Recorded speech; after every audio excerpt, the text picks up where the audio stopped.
હવે જોઈએ ઉદાહરણ 2.8. ડાયઇલેક્ટ્રિક અચળાંક કે ધરાવતા દ્રવ્યના એક ચોસલાનું ક્ષેત્રફળ સમાંતર પ્લેટ કેપેસિટરની પ્લેટ જેટલું જ છે, પરંતુ તેની જાડાઈ 3/4 d છે, જ્યાં d બે પ્લેટ વચ્ચેનું અંતર છે. જ્યારે આ ચોસલાને પ્લેટો વચ્ચે દાખલ કરવામાં આવે ત્યારે કેપેસિટન્સમાં કેવો ફેરફાર થાય? હવે જુઓ કે આપણે પહેલા આ જે પરિસ્થિતિનું નિર્માણ કર્યું છે તેને આકૃતિની મદદથી સમજીએ. તો સમાંતર પ્લેટ કેપેસિટરની બે પ્લેટ વચ્ચેનું અંતર d, તેની અંદર આપણે 3d/4 જેટલી જાડાઈ નો ડાઇલેક્ટ્રિક માધ્યમ મૂકી દઈએ છીએ. હવે જ્યારે ડાઇલેક્ટ્રિક માધ્યમ ન હોય બે પ્લેટ વચ્ચે, માત્ર શૂન્યાવકાશ હોય, ત્યારે બે પ્લેટ વચ્ચેનું વિદ્યુત ક્ષેત્ર E0 બરાબર V0/d આપણે લખીએ છીએ કે જ્યાં V0 બે પ્લેટ વચ્ચેનો વિદ્યુત સ્થિતિમાનનો તફાવત છે.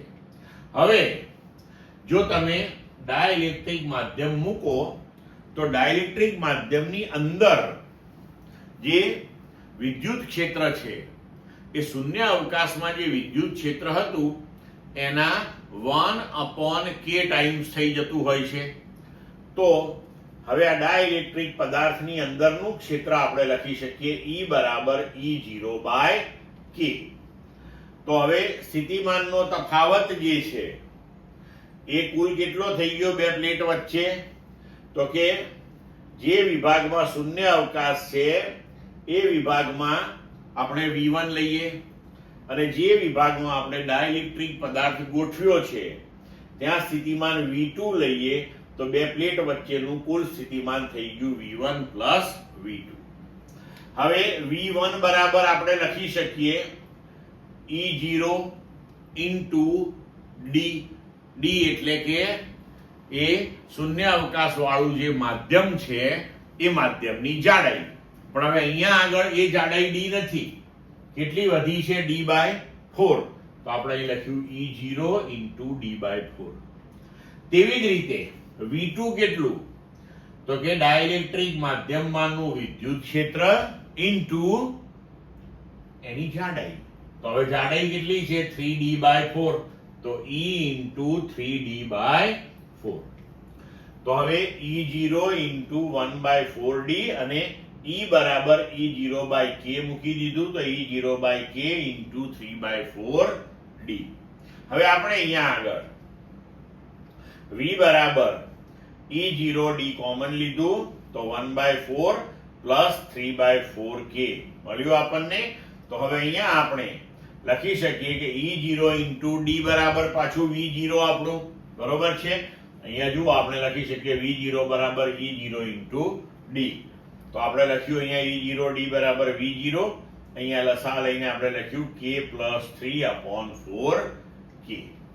હવે C બરાબર Q0/V, કારણ કે ડાઇલેક્ટ્રિક માધ્યમ આપણે ગોઠવી દઈએ તો તેનાથી કેપેસિટરની પ્લેટ ઉપરનો જે વિદ્યુત ભાર છે એમાં કોઈ ફરક પડતો નથી. તો C બરાબર Q0/V.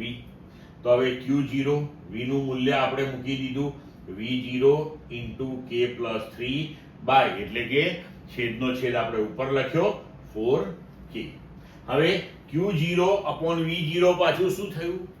તો એ આપણું ઓરિજિનલ કેપેસિટન્સ હતું. તો હવે આપણો જવાબ થયો C બરાબર 4k upon k plus 3 into C0. એનો મતલબ કે કેપેસિટરની બે પ્લેટ વચ્ચે આપણે 3d/4 જાડાઈ નો ડાઇલેક્ટ્રિક પદાર્થ જો ગોઠવી દઈએ તો કેપેસિટરનું capacitance 4k/k plus 3 into C0 જેટલું થાય છે, જ્યાં k જે છે એ જે તે ડાઇલેક્ટ્રિક પદાર્થનો ડાઇલેક્ટ્રિક અચળાંક છે. ક્લિયર મિત્રો?